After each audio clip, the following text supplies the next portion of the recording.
Welcome to the Skeptic Zone, the podcast from Australia for science and reason.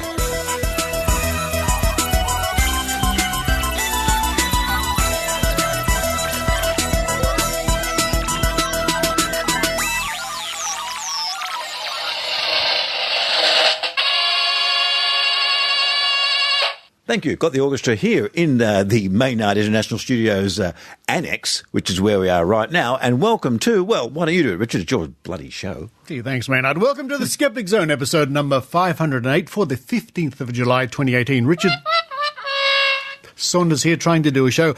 And we are in the Maynard studio annex, the Sydney annex of your studio. With a live audience. Oh, maybe not. It's nice to catch up with you, Maynard. Now, coming up on this week's show, we'll get straight into it. We have an extra special, Skeptics in the Pub, where you were running around. We had Dr Angela Mattke, all the way from the United States, come to give us a talk. But also, you speak to Dr Brad McKay, you talk to other pub goers, and interview Dr Angie herself. That's right. Dr Brad McKay is one of the doctors in New South Wales that want to get an exhibit, sort of like, yeah, get them to come clean, or at least kick them out of the state, you know, send them to somewhere like, I don't know, Tasmania or something. A bit of controversy. Controversy. Listeners will find out more a bit later on in the show. Following that, some news from our friends at the Canberra Skeptics. They've got a talk coming up. And then we're going to round off with a very interesting piece of news. The CFI, Centre for Inquiry in the United States, are suing a pharmacy chain because they sell homeopathy. Yes, I saw that, and they're really getting into it with them too. And a shout out to all the Australians that are we're having a bit of a cold snap here at the moment, because I know people tune into the Skeptic Zone for Australian weather reports. And the weather report today is cold. In fact, I saw on some news report that this morning was the coldest morning of the year, and I guess some records have been set somewhere. It's cold. It's cold. Yes, so I was thinking about that because of the Canberra Skeptics. So they would kind of be waking up to sub-zero on the Celsius scale. Anyway, a few days recently, you know, they'd be chipping the ice off their windscreen and driving off. I know the North Americans are going, tell me about it, you losers. But come on, look, for here, we don't see ice on our windscreens. Well, not frozen water anyway. Not quite. Now, speaking of our studio, we do have a studio audience. Hello. That's it. That was our studio audience. That's all we get there. Oh, hang on. No. You get something else. Oh. Well. That's the normal reaction to the Skeptic Zone, I'm afraid. All that going. Oh, sorry. Put that down. I'm putting that down. Stop it. Thank you, studio audience. Bye. Bye. Oh, she's gone. Now, speaking of things like homeopathy and pharmacies, which is worthy of our Bent Spoon Award, listeners, you still have time, and we encourage you to do so. If you have somebody in Australia, a service, or someone you think is performing woo, or someone ripping off the public using dodgy paranormal or pseudoscientific claims, please nominate them for this year's Bent Spoon Award, and you can do that at skeptics.com.au.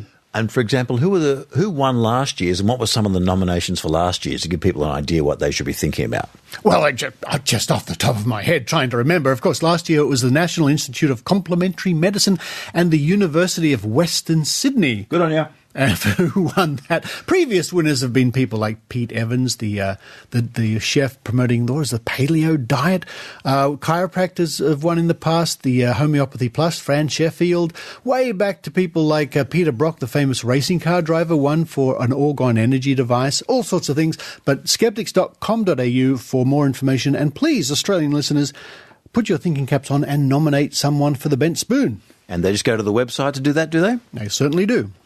But I think, Maynard, it's time for me now to run over to your luxurious kitchenette. That's right, the Maynard International Studios kitchen annex, where there we have... Annex. Where we have look, there's a couple of bottles of old claret from the 70s there with the cork off. I think I'll be getting into that. I was using that as bench cleaner, but I think we'll have a glass of that before you go. Any donuts? Anyway, let's rush into the kitchen and see what we can find with our audience member. While we do that, we hope you enjoy the Skeptic Zone. And find out where this sound machine came from. Oh, no. Shh. No, I meant... Well, that was pretty good, wasn't it? What do you think, everybody?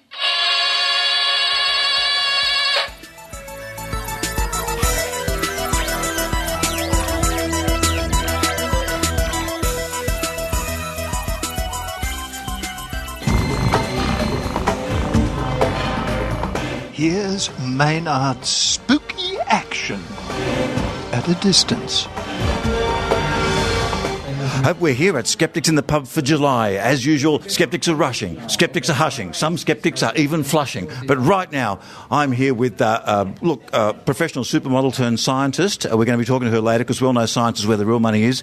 We'll be talking to Richard Saunders, one of Australia's greatest public thinkers. And of course, I'm Maynard, one of Australia's public embarrassments. And we'll be talking about things that you won't believe, the intersection of science and medicine and religion. Because I just like saying the word intersection because it makes you seem smart in social justice warrior circles, that's for sure. It's the intersection of Richard Saunders and the floor. Hello. Hello, Maynard. It's nice to be back in Australia and Skeptics in the Pub. He's been in San Francisco working his way through. He's done the night shift at every bar south of the whatever street. Market Street. Market Street. Yes, that's right. Yeah. And, folks, I found Maynard something exquisite from San Francisco. Oh, did we? What? As well as he got me this from Las Vegas a while ago. You've heard that, and you can't see this, but it's a Batman figurine. It's the bookworm. That's right, the bookworm. It's fantastic. Roddy McDowell, yeah. And he got me this, which means I may never need to edit again. It's a sound effect machine. I'll just hit something at random. Oh, that was a window. Sorry. And I love they just go on for a bit longer than they should. Like this one should just be a boom, but it's a.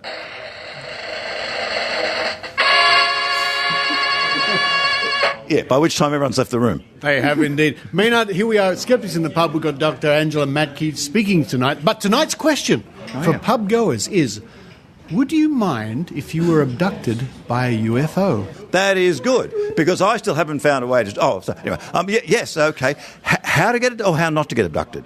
Would you mind if you were abducted by an alien? And what would you expect would happen? Wow, definitely not. I mean, just have to look at Travis Walton. I've met Travis Walton personally, and he's one of the most famous abductees in the entire world, and the most witnesses of an abductee, Mr. Skeptic. Hey, 8 witnesses, and some of them have passed lie detector tests, which... Well, what can I say? Yeah. And you know you've made it when people call you Mr. Skeptic. Yeah, that's right. Now, Dr Angela Mattke over here, she wants to be abducted by an alien, I think. Wow, and she's seen Travis Walton, and you want to end up like that?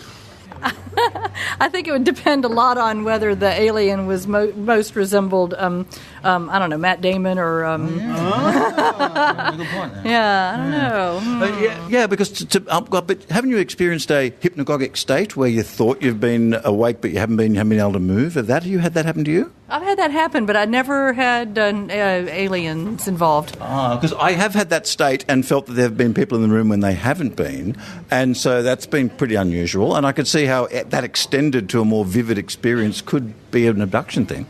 I've had the hypnopompic where you feel like you're falling. I've had that one, but I haven't had the other. Is that because the brain hasn't quite turned off the body from the sleeping experience yet? Is that what causes that? I don't really know. There you go. An honest answer from Dr. Angela Mattke. Well, that's what you get. A lot of honest answers here and other ones tonight on Skeptics in the Pub. Look, I'm up in the special hidden section where the shadowy elite hide, and we've got Jessica, who's a greeter tonight. Hello. Hello, I'm in the shadows here. Yeah. Now, how's your greeting going tonight? It's going really well. Yeah, great. Any new people here? Yeah, quite a few new. Well, people I haven't met, so I think they're new. Okay. I need to suss it out. Need to introduce myself. Need to make them feel welcome. That's true. Now, question for the night is: would you like to be abducted by aliens, and why?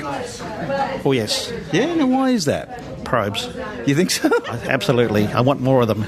Look, I like holding up the example of Travis Walton, who's probably one of the most famous ones, and his life has not been a happy thing after his abduction, so I don't know why everyone was rushing to be abducted. I don't know either. He still gets to appear at the occasional convention and things. He's presenting his story, sort of, yeehaw, sort of hillbilly sort of thing, isn't it? Well, I have interviewed him, and he does seem very earnest. To my mind, he seems like someone who is speaking about something that could have well happened. I'm sure he does. Yeah. I'm sure it doesn't. Yeah. Okay. It doesn't mean it did. But you would like that experience, I would like definite proof of probes. Yeah, proof of probes is what I want, actually, right? That was sort of, I want to understand what they're all about, why they keep doing it. Now, of course, in the Skeptic magazine, is this been covered at some stage recently? We could look up online? Yeah, we have, actually. We've covered a lot of UFOs. So UFO is more than aliens, per se, right? But we have had an article by probably one of the world's most important sort of UFO investigators who've investigated for 40, 50 years, looking at every bit of photographic evidence there is, and finally said, no, nothing there. By the way, can I point out that why do aliens keep probing people? Is that like Japanese people keep killing whales for research purposes? Look, it's as varied as the experience of the person, and the answer you get ranges from experimental to food. Ugh. Yeah. Yeah, exactly. So you did ask me. I think I've changed my mind about the probes, actually. We've got some people. We've moved from the shadowy elite section over there, where a few people wouldn't even talk to me about this issue, into the bright light of people having a beer. Who have we got here? I'm Jeremy. And? Kate. How many times have you been along here to Skeptics in the Pub? This will be our third time. Okay, now, of course, why do you keep coming back? You've seen all the neckbeards here. Well, it's an interesting group of people, and there's always a fascinating talk and on an interesting topic, so, yeah, it's always a fun time to come down. Okay, and what are you most sceptical about? What's the thing where you go, oh, come on, people? I don't know. Homeopathy. And that's easy. Yep. And also denying medical science, in particular around cancer cures and that sort of thing. So, right. So people who either don't believe it's a thing, or people who offer fake cures and waste their time, unfortunately, with that. Yeah, fake cures and stuff, offering false hope to people that need more than false hope. What do you think about that woman that recently wasn't able to pay the fine that she was given for giving her wellness diet? She was the 2014 Cosmopolitan Woman of the Year as well. Yeah, I think that was a bit dodgy what she did there. I think she was just in that for the money. Yeah, they could be right about that. But with the aliens there, would you like to be abducted by aliens, and if so, why? Yeah, I think as long as there wasn't any sort of memory wiping and everything, I think it'd be interesting to sort of see it from a skeptical point of view as the alien abduction and to see what they could teach us, or what we can learn from them and what they can learn from us. Okay, well, what about you? Because to me, an abduction sounds like a very traumatic thing. Yeah, well, potentially yes, because you could see the universe, travel the world, the new experience. Actually, where would you ask them to take you if you're in the spaceship? Because I imagine, well, let's just stick within the solar system. Is there anything you'd like to have a bit of a look at if they could take you there? I'd say Saturn, to see Saturn up close. Up close, that would be pretty good. Up close at Saturn. Oh, but would it be a bummer if you get there and it's a bit like a movie set? You get there and the colours aren't as bright because they've been turned up by NASA's Photoshop, and you go, oh, really? Well, ripped off, yeah. Where would you like to go? Maybe the moon of Io around Jupiter. Ooh, sounds like a bit of fun. Is that the one that's frozen? What goes on there? Hopefully I'm right, but I think it's the one that's been sort of pulled apart between Jupiter and one of the other moons, and it's very that'll look really quirky. Messy. Wow. Yeah. Volcanic and stuff like that. It would look like an Escher drawing of a moon, wouldn't it? Yeah. Well, look, have a good time tonight. We've got Angie going on about some science here and stuff and that, so just don't yell stuff out, but if you do, make it really good. Okay, will do. Thanks, you. Maynard. Thank you. A big question tonight is, would you like to be abducted by aliens, yes or no? And would you like them to take you anybody? And do you think you'd like to be abducted by aliens? Again, I point the Travis Walton thing, because it seems quite traumatic. Yeah, I mean, this is one of the few occasions where I would very much like a risk assessment and some paperwork to read beforehand. Wow, you want some alien lawyers? Yeah, I'd like to go over the contract, what you can and can't do. It definitely have to be informed consent from my point of view. Yeah, so they'd have to have what they have for some conferences, like a code of conduct for the abduction. Yeah. I want a code of conduct for my abduction, thank you. Yeah, well, like in medicine, we always say that, you should have informed consent for every procedure that you do, so the patient should know everything that's happening to them. That's how I would feel in an alien abduction scenario. Well, fair enough then. Well, okay, well, say you had that for them, which is a very good idea, I think, everybody. Well, where would you like them to take you? Say, okay, look, you can have a look at my thigh or my arm or whatever bit you're having a look at for whatever reason they're having a look at. And why do you think they're so interested in abducting us anyway? I think they're probably not. That's probably a good thing. And, well, look, if they were there, where would you like them to take you in the solar system? I would actually very much like to leave that up to them, because they might know stuff we don't. Well, so think about it. When you meet a tourist in Sydney and they ask you, where should I go? You tell them somewhere, and they probably go, I have never even heard of that place. That sounds amazing. Whereas, of course, you go, go to the Harbour Bridge, go to the Opera House. Yeah, all right, great. Do you know what I mean? Yeah, so it's the alien equivalent of the Hellfire Club that no one knows about, and you go, what, this place is fantastic. Exactly. Right. Okay. Well done. I may want to be abducted after all, because I first said no. Look, people are saying, Maynard, where would you like to go in the solar system? And I would like to go because Dr. Pamela Gay thinks that the square-looking thing that's at the pole of the Neptune is not man-made. It's square, Pamela. It's square. Nothing is square in nature. There is a man-made structure in the North Pole of Neptune. Get used to it. Anyway, that's all I can say. Because I did a whole stuff about things that are in the sky, and it wasn't astrology. But anyway, that's where I'd like to go, just to see, so I can take a photo of it and say, see, Pamela, look, man-made structure at in Newtown. Anyway, so would you like to be abducted by aliens? Anywhere in the or anywhere in the universe. Oh well, I'm just going with the solar system, so we keep it local. So I want people to be listening from Mars and go, hey, that's about me, yeah. I would say Iowa would probably be the most interesting. It seems like one of the more dynamic places out there. I mean, it's a hellhole, but it's kind of neat. Okay, fair enough. And would you have a second choice? Second choice, maybe Mimas or Mimas, however that's pronounced. Is that a moon of something? What's that? Yeah, it's a moon. It's the one that looks like the Death Star with the giant crater in the middle of it. Yeah, that's a good one. Good choices. Well, we've got Miranda here. Now, is this your first time here, is it, Miranda? No, it's not my first time here, but I haven't been here very often. Oh, okay. Well, yes, it's an unusual... It's normally the first Thursday of the month, and because Ange here is our speaker, we've put it back so she could be here. So, would you like to be abducted by aliens? I would love to be abducted by aliens. Oh, why is that? I think it would be quite unusual, wouldn't it? I'd like to... We could meet some new people, go exciting places. Well, yeah, and when we talk about exciting places, where in the solar system would you like them to take you if you could have a look at it? Oh, that's quite interesting. Yeah. Mars. Okay. Now, why is that? Because it's sort of red and dusty, and you've seen a bit of it in photos. You see, the thing is, the faraway planets, they sound a bit cold, don't they? Oh, yeah. The gas giants are exactly what they sound. They're gas giants. When has anyone enjoyed a tall person talking too much? Exactly. Exactly. Yeah. I mean, Saturn kind of sounds like it's good, but you could get there and it might not look as good as the photos. How long is it going to take to get there?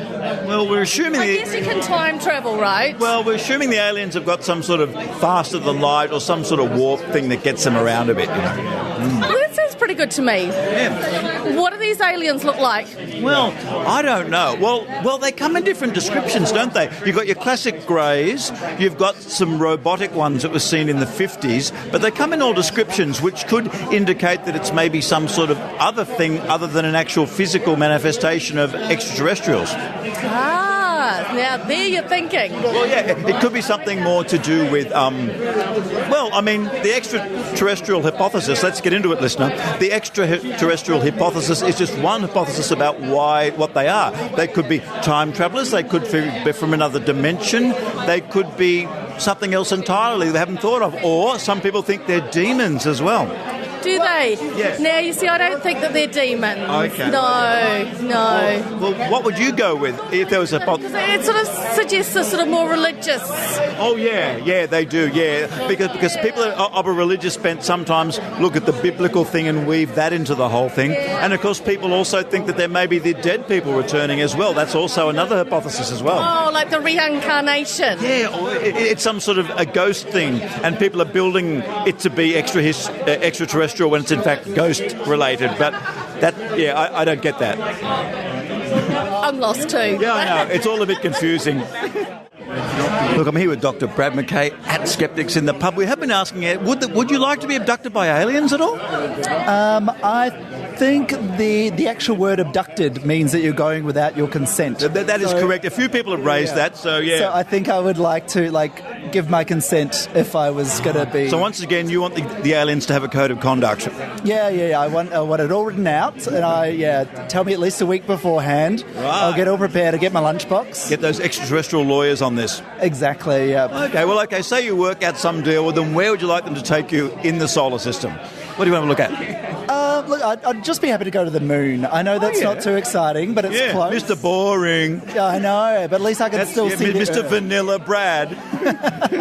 That's fair enough. No, it is good because you can see if the craft are there. You can see the rubbish the astronauts left behind. Yeah, I can see the dark side of the moon that never gets the sun on it. You're right, and you can see if there's any structures there or not. Yeah, those transformers. I think they're situated there. Look, and on a serious note, you and a lot of other doctors have come out about an exhibition that's been touring in New South Wales that is is it actually breaching a few international law? Please tell us about this Chinese exhibition you're a bit sus about. Yeah, so the Real Bodies exhibition is being shown at the moment in Australia, and the problem is that it's been going for about 15 years all around the world, and they still don't give us a definitive answer of where the bodies are from. So they've told everybody that they were people who weren't claimed. Unclaimed bodies, so that they died. Well, you probably could have that happen with homeless people in Beijing. Yeah, and that 30 days went by, and these people were unclaimed, and so then they were made into an exhibit. So the problem is that if you're actually plasticizing somebody, then you're needing to do that within 24 hours of them dying. Right. So the whole question that still hasn't been answered is, how do you plasticize somebody before 30 days is up while you're waiting for them to become unclaimed? So there are a few questions that are being asked. Could they have frozen them and then plasticized them later, or as a doctor you say that wouldn't work so well? Well, you'd sort of say if that was the case, they would have come out and said that this is what we've done, but they haven't really sort of said much about it. They've just been staying a little bit mum about it. Okay. So the issue that really comes forward is that a lot of people are advocating that it may be Chinese political prisoners that were then executed and then their bodies have been used. So we can hope the exhibit gets taken down or removed, perhaps? I think from a consent point of view, just like alien abduction, you're really wanting people to consent to their bodies being displayed, and it's sort of a cruel irony if somebody's a political prisoner executed and then people are making money from them. It's my pleasure tonight to introduce our special guest speaker. Our special guest speaker. I first met Dr. Angela Mattke 10 years ago at the Dragon Con convention in Atlanta, Georgia, where I was very privileged to be a guest. It's a big science fiction, basically it's a science fiction convention and fantasy, but in more recent years they've introduced a skeptic track, which is fantastic. And Dr. Angela actually came to be part of the audience of the Skeptic track when I and other people were speaking. And we sort of met each other then, and we've grown to be very close friends over the years. Dr. Angela is a world-renowned world speaker. She's spoken quite a few times in Australia. She speaks all over the United States. She's an emergency physician. Ooh. And she's the woman you really want to have on your side when the chips are down and you come into the ER and your leg's missing or something's missing. She's the woman that you really need to see. What about when my brain's missing? When your brains are missing, well... I don't think I can help you with that. I can't help you either then. And as an aside, ladies and gentlemen, she's here, she's having a wonderful time in Australia. We had a wonderful tour of the Botanic Gardens yesterday. We walked all around. Because she planned it very carefully. She had a big birthday, and she flew over from the States to make sure that she went over the date line to miss her birthday. But would you like to join with me in wishing Dr. Angela a happy birthday? Happy birthday to you. Happy birthday to you. Happy birthday, Dr. Angela. Happy birthday to you. Hip hip. Hooray! Hip hip. Hooray! Hip hip. Hooray! Complete with cake.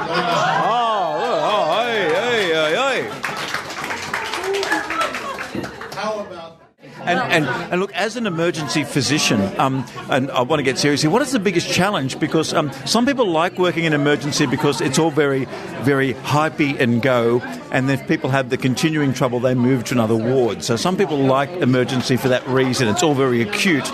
But some people don't like it because you see people that die on you all the time too. And how do you work that out? And what drew you to it? That's a good question. And when you're in training, you discover that there are certain personality types that tend to be attracted to different specialties. So if you have your group of neurologists, they're going to all tend to have sort of the similar personality types in general. Emergency physicians, they'd be the ones with the God complex, no doubt. I think that would be among the surgical specialties. Oh, yeah. However, but I'm not saying no other physicians do not also have that potential. But emergency physicians, we all tend to have a little bit of ADD, because if you don't start the specialty with attention deficit, you will end it with that because of the numbers of interruptions and such. But there's nothing more rewarding to me than having this interaction with someone that is usually the very worst moment of their life at that point. And you can help hopefully make it less bad. You can shepherd them through it, and sometimes you can actually make them better. And how do you go with very quickly having to explain to the family what's happening? That'd almost be a specialty skill on its own. It is a special skill on its own, and we as a specialty do tend to develop those sorts of skills. It is sometimes very difficult to maintain your professional objectivity. And often it's got to be done quickly because speed is of the essence with some problems as well. It can be, but fortunately most people do understand that we're trying very hard to help them, and they generally are very kind in their interactions. There are some that are not, but we all know that again, this is the worst day of their life in many cases. It's often a very bad day. If you're meeting an emergency physician in my practice, you're just having a bad day all around. And I imagine it must be especially difficult with children. It can be very difficult with children. They don't understand what's going on, and in the rare and heartbreaking case when you have to explain to a parent that a child has died, it's literally one of the worst things I've ever had to deal with. And is there days when you've thought to walk away from it and maybe think of dermatology or some other section? I can't imagine doing anything else than this. You really can't? No, I really can't. Wow. And so how do you... And this is actually useful for anyone doing any job, anywhere. How do you let it go when you get home? How do you get it out of your life? How do you decompress when you've had a difficult day like you must have often? Well, come to Australia. Okay. That'll distract you. Well, it's hard to do sometimes, but you must have something you do. Well, travel has always been rather cathartic for me. I joke when I say I came to Australia, but it's really something that I find very rewarding. Many folks have hobbies. Spending time with family is very grounding. Grounding, and it's more like restorative is the way. There are lots of folks have different coping mechanisms. Sometimes the demands outlast the coping, and so then you have to recognize those moments of burnout, things like that, and so you can either adjust your practice or do what you need to do to keep yourself together. It's hard though. It's very hard. You're licensed to practice in 6 states. I find that a rather interesting number. Is there some states that have got a really hard exam and some that go, oh yeah, we'll have anyone? Well, nobody will have just anyone. But Florida? Come on. Well, they all have different requirements, but there are a lot of overlapping requirements. We also now have an interstate licensure compact that gives reciprocity between some of the states, and so that does accelerate the process. So if you practice in Hawaii, that'd be cool. That would be cool, but it's pretty hard to get a Hawaii license sometimes. Really? It can be, yes. Well, they smoke too much dope there. Is that the problem? No, I don't think that's the problem. It's just there are some states that have a higher bar than others, but in general, if you're a qualified physician and you jump through all of their hoops, it's generally not. Just some take longer than others. And of course, here in Australia, would there be? You probably wouldn't know, but are there differences between the way they practice emergency physicians here and in America? Is there any differences you know about? Well, the practice of medicine is pretty much the same everywhere. Yeah, actually, there might have been some therapies or some procedure or flow chart that might be slightly different. Well, science is the same everywhere. It's a matter of some particular legal things or some particular procedural things, some certain... That's right, because you would have to carry a lot of personal insurance, wouldn't you, in the American system, because people could sue you for malpractice even in an emergency situation, couldn't they? Typically I can't say typically. Every different practice has a different method of insurance, but we have companies that cover malpractice. I imagine with the sort of claims you get there, it would not be cheap. The cost of the insurance itself is not cheap. Yeah. Now, does that make it prohibitive a little bit more in the American system? Because if you want to get into it, you've got to have that to be able to pay it, and that drives the costs higher? They build that into the understanding, and most places you work have that as part of their benefits package. Okay. And I guess you'd be a big fan of Dr. Phil then, because he's a doctor. Apparently not. No, your silence speaks volumes on that one. But look, enjoy your cake here. You got a cake. What sort of cake is it, by the way? It is delicious. I don't know exactly what it is, but it's my birthday cake, and so it's... Happy birthday. Thank you for coming to Australia. We always have a lot of fun. I met you up in Brisbane when you were there, and it was great fun. Have a great time and enjoy Melbourne. Yep, thank you so much, Maynard. It was so good to see you again. Thank you. Now we have a new listener here. Here is the new listener, Skeptic Zone listeners. Who have we got? Rowan Smith. Hey, now why did you start listening, and is this your first time along here? This is my first time to Skeptics in the pub. Why? Now, what brought you along? Why? Well, I've been listening for a while, and I thought I'd better finally turn up. And fair enough then. And I've been asking the new people, what are you sceptical about? What's the thing that makes you go, oh, come on? I have a passion for people, for my scepticism of people's belief in what they see as a witness or as a first-hand evidence of what they have observed. So is that the same as epistemology as to why people believe what they believe, or is that similar or not? No, more along the lines of how the mind works and the deception that is going on within your own mind. And so you believe what you may see as a witness, or what you believe is first-hand evidence. I work as an investigator, and I frequently see people who have observed a situation unfold, and there may be 5 different people that have seen the same situation. I heard something on Squaring the Strange. They said that investigators, if there's been a bit of a violent crime and someone had to chase someone, that if someone is more angered and had to chase someone, they will more likely see the person wearing a red something than it was actually blue. Is it possible that if you are in a violent situation, you might see a different colour because of the shock of the whole thing? I don't know. That's probably a bit beyond what I know, but certainly I think people rely on their own experiences, and their own experience or their own memory of previous experiences can often influence what they think they saw on this particular occasion. That's why, to me, the whole idea of a witness, an eyewitness account, is pretty much fundamentally very flawed. Yes, so in cross-examination in a courtroom, can most people come undone if you ask the right questions? Absolutely, and there's a really good series that's been done by Elizabeth Loftus in the United States, where she shows that in a courtroom situation, and just how easily influenced jurors can be. And I think she even did a historical study on a number of people who were released from prison for serious crimes when they had discovered DNA evidence proved that the person hadn't committed the crime, and as many as something in the order of 60 or 70% of those people had been convicted on eyewitness evidence alone. Wow. So when you read a story about Sherlock Holmes and his powers of observation, do you think he was just like smoking the pipe a bit much, or do you think someone could be that observant? No, I think it is made for a good reading, I think. Yeah. That's right. Look, I have been asking everybody if they could be abducted by aliens. Would they be abducted by aliens?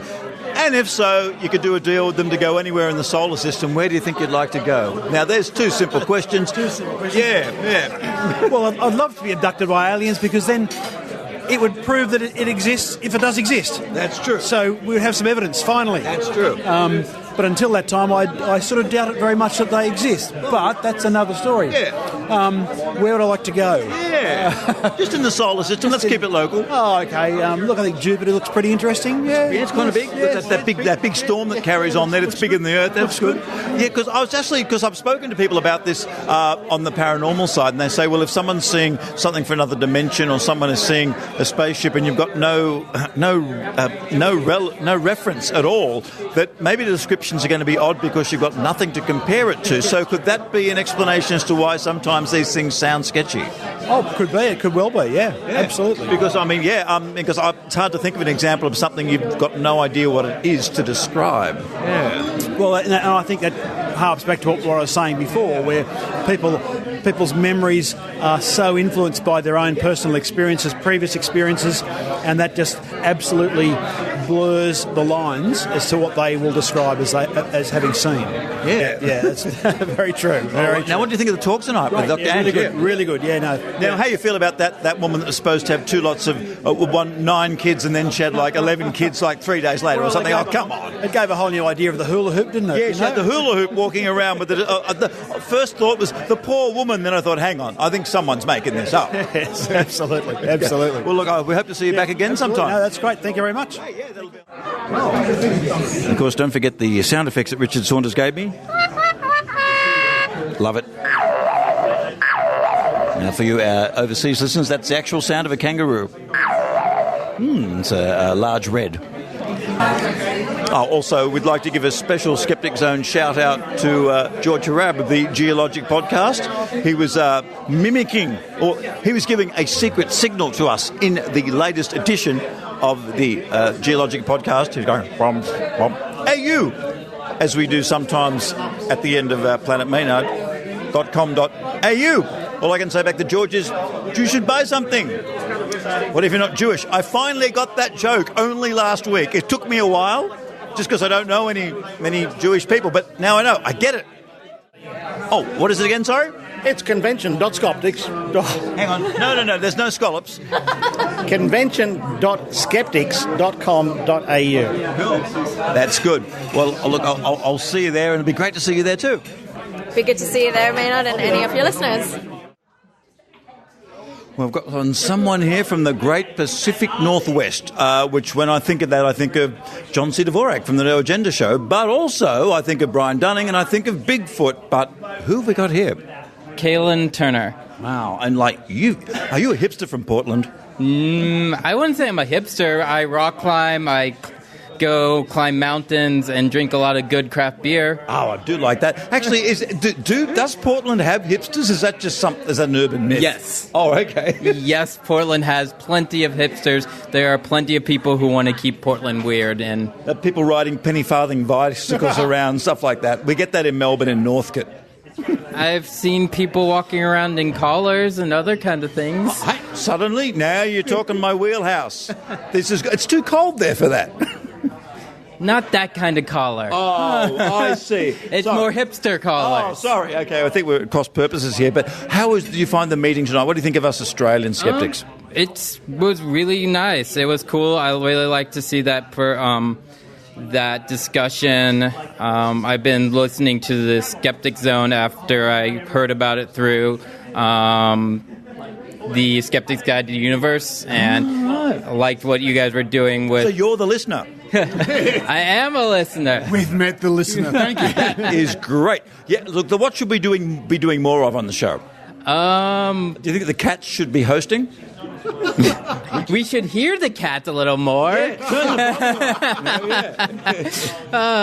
It makes me miss my kitty since I've left the States. But I am really liking what you're doing with the anti-vaxxers, because what they do, they're unfortunately killing kids, and it disgusts me. And I know you guys hosted the God Awful Movie Guys here, my favorite episode of them is the anti-vax episode with the Psy Babe, who's coming to your guys' conference. Yeah, that's it. Yeah, she's going to be here. Look, my favorite God Awful movie has got to be Bible Man. I've got to say, Bible Man's great. With Seth Andrew? Yeah. That one was pretty good. That was pretty good there. Oh, okay, they are adorable. There's the photo. Richard's showing a photo of the skeptical cats now. They actually look exactly like my kitty. before I left the States. It's amazing because people actually find if they're driving along and they hear the purring, they sometimes pull over to the side of the road because it's very relaxing and they don't want to drive to the purring. Well, I listen to it on the train on my podcast, and it's a good podcast. Yeah. Now, what's the woo other than anti-vax that really makes you see red, or one that you find harmless but like to follow? Like myself, I love Ancient Aliens. I love watching Ancient Aliens. I love watching Hangar 51, all that kind of stuff on the History Channel, which is odd. It should be on the Sci-Fi Channel. But anyway, I like that stuff, yeah. I think my two big ones is homeopathy, because the idea that there's still water has memory, but it doesn't as a great... Selective memory. Exactly. As a great Australian said, Tim Mitchum, the water remembers the medicine it had in it, but not the poo it had in it. And I also really dislike Eastern medicine, especially the stuff that is using endangered species and calling it medicine and killing off wonderful, wonderful animals. I'm just happy that some poachers got what came to them recently. That was some good news. It happens every once in a while. Everyone goes, yeah. Yep. But yeah, I think those are the big ones for me other than anti-vax. Anything that's doing real harm. People using needles for acupuncture, but not actually knowing what they're doing, and so not even using gloves and using the needles again and spreading diseases, and then being like, oh, I didn't know I could do that. Or chiropractors using babies. Yeah. The question I have been asking everybody is, would you like to be abducted by aliens just to see what it's like? Yes. Wow. Okay. You want to see what this whole thing's about, hey? Dang right.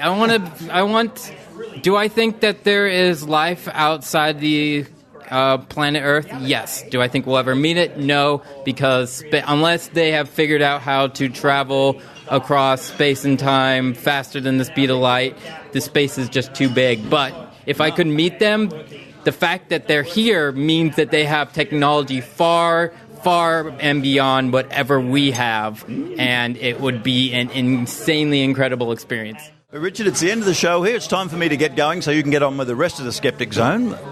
Thank you, Maynard, and thank you for coming on. Dr. Angie, happy birthday once again. A fabulous talk. Everyone really enjoyed it, and please come back. Oh, and of course, we forgot to ask you about aliens yourself. Would you like to be abducted by aliens, Richard? And if so, where would you like them to take you in the solar system if you had a chance? Or where would you like to be probed? Yeah. Yes, she's always with the probe, this one. Mars. But she's a doctor, she can talk about it. Mars, because... That's where you want to be probed, Mars. Fair enough. I want to be probed in Mars because I'd like to go to Olympus Mons. Sorry? I'd like to go to Olympus Mons. Right, okay. So many jokes I could say, but none of them are coming. I'm not going to do anything right now. All right, I'd like to go to the Valles Marineris. Valles Marineris. Thank you, Dr. Angie, yes. Okay, cool. Okay, well, you do that. And it's on with the show now. Richard and his cats and all that kind of stuff. I'm going to go to bed and I'm going to go home and have some ergot. See you later, people.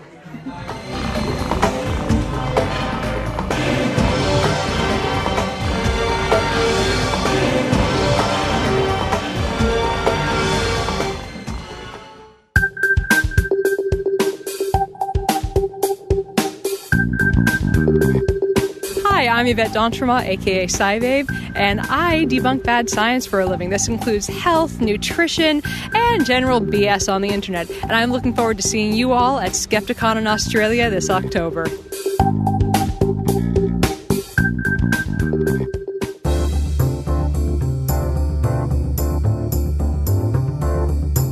Canberra Skeptics proudly presents Strategy Strikes Back, How Star Wars Explains Modern Military Conflict. Now this will be on Tuesday the 24th of July from 6:30 p.m. at the Belconnen Soccer Club. And the talk is free. The speaker, Mick Cook, hosts the Dead Prussian podcast and is passionate about encouraging critical thought on war among military professionals and policymakers. The most successful film franchise of all time, Star Wars, thrillingly depicts an epic, multi-generational conflict fought a long time ago in a galaxy far, far away. But the Star Wars saga has as much to say about successful strategies and real-time warfare waged in our own timeline and place. Strategy Strikes Back brings together over 30 of today's top military and strategic experts, including generals, policy advisors, seasoned diplomats, counter-insurgency strategists, science fiction writers, war journalists, and ground-level military officers to explain the strategy and the art of war by the way of Star Wars films. Now, dinner will follow the talk at the Belconnen Soccer Club. For more information about this and Canberra Skeptics, please visit www.facebook.com/Canberra Skeptics. Link in this week's show notes. That's Strategy Strikes Back, How Star Wars Explains Modern Military Conflict, presented by the Canberra Skeptics, Tuesday the 24th of July, 6:30 to 7:30 p.m.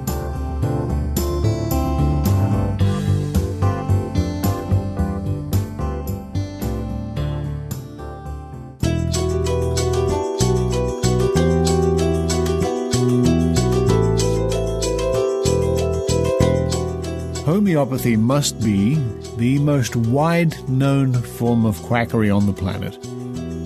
For many years, of course, Australian skeptics and skeptical organisations around the world have been protesting against this outright fraud. And in a very interesting development, we read from the Centre for Inquiry, and a link will be on the show notes for this page. Centre for Inquiry sues CVS for fraud over sale of homeopathic fake medicine. CVS, for those people listening around the world, is a chain of pharmacies or chemist shops. And this is dated on the 9th of July. The Centre for Inquiry has filed a lawsuit in the District of Columbia on behalf of the general public against drug retailer CVS for consumer fraud over its sale and marketing of useless homeopathic medicines. CFI, an organisation advancing reason and science, accused the country's largest drug retailer of deceiving consumers through its misrepresentation of homeopathy's safety and effectiveness, wasting consumers' money and putting their health at risk.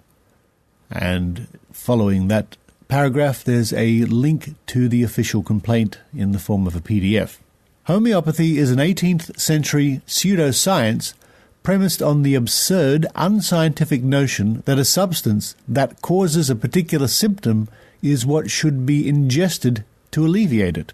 Dangerous substances are diluted to the point that no trace of the active ingredient remains, but its alleged effectiveness rests on the nonsensical claim that water molecules have, quote, memories, end quote, of the original substance.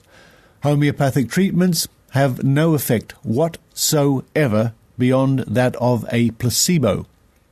Quote, homeopathy is a total sham, and CVS knows it.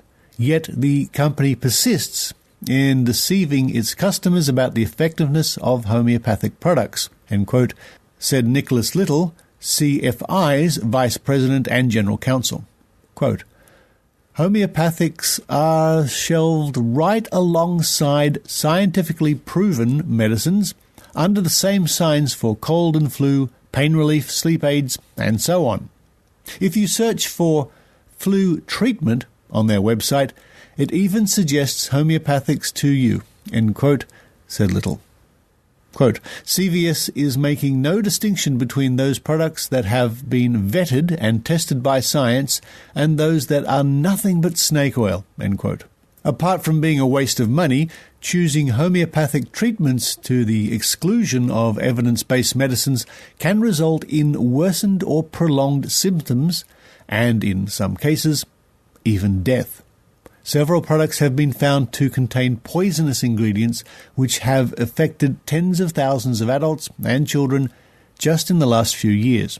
Quote, CVS is taking cynical advantage of their consumers' confusion and trust in the CVS brand and putting their health at risk to make a profit, end quote, said Little. Quote, and they can't claim ignorance. If the people in charge of the country's largest pharmacy don't know that homeopathy is bunk, They should be kept as far away from the American healthcare system as possible.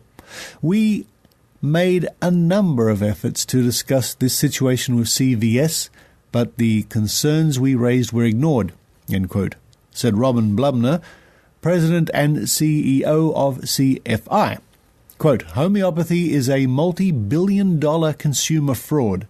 If CVS would rather line its pockets than protect Americans' health, we have no choice but to take this fight to the courts, end quote. CFI has for many years lobbied for tighter regulation of homeopathic products and has been invited by the Food and Drug Administration and the Federal Trade Commission to provide expert testimony. As a result, the FTC declared in 2016 that the marketing of homeopathic products for specific diseases and symptoms is only acceptable if consumers are told, 1. There is no scientific evidence that the product works, and 2. The product's claims are based only on theories of homeopathy from the 1700s that are not accepted by most modern medical experts, end quote. And last year, the FDA announced that a new, quote, risk-based, end quote, policy of regulatory action against homeopathic products. Quote, CVS should be warned. The evidence for our case is extremely strong, end quote, said Blubner. Quote, and if CVS's endorsement of homeopathy is any indication, evidence will not be their strong suit, end quote. Well, what an interesting move this is from CFI. I encourage you to visit that link, visit the page to see this for yourself, and click the link which will give you access to the official complaint, which is a little more lengthy and formally composed. I'm sure this will be a very interesting case for skeptical organizations around the world.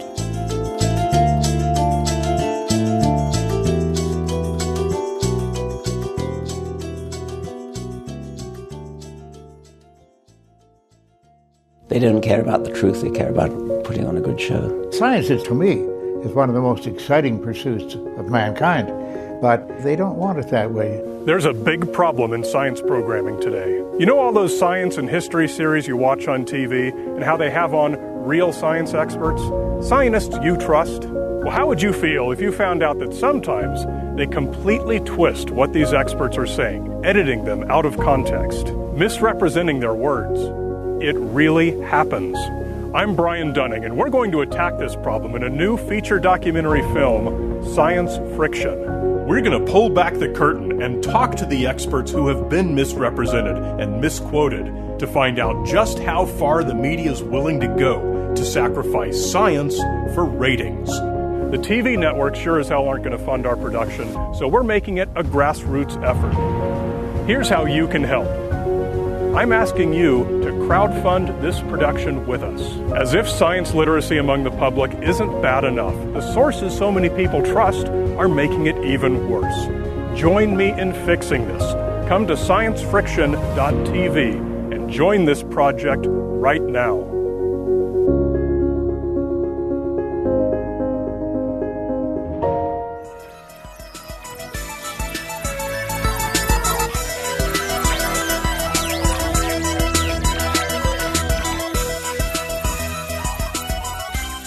Thank you for listening to the Skeptic Zone this week, and thank you, Maynard, for letting me record in your International Studios Annex.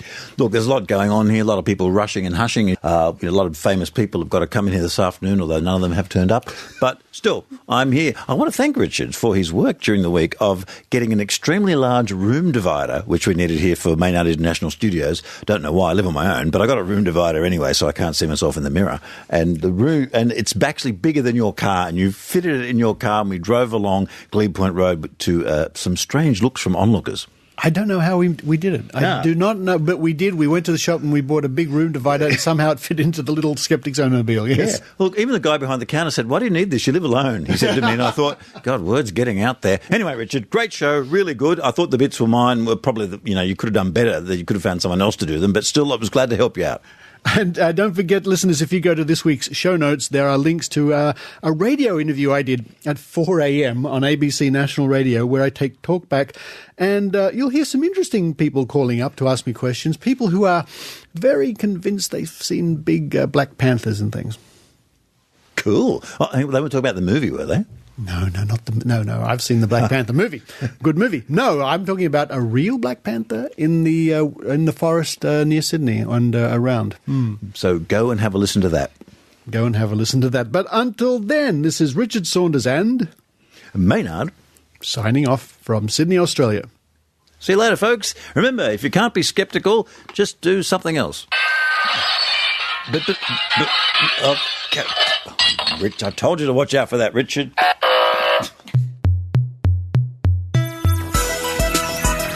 You've been listening to the Skeptic Zone podcast. Please visit our website at www.skepticzone.tv for show notes, contacts, and to access the back catalogue of episodes going back to 2008. You can follow the Skeptic Zone podcast on Twitter at Skeptic Zone, visit our Facebook page, or leave a review on iTunes. You can also support the Skeptic Zone via Patreon or PayPal. The Skeptic Zone podcast is an independent production. The views and opinions expressed on the Skeptic Zone are not necessarily those of Australian Skeptics or any other skeptical organisation.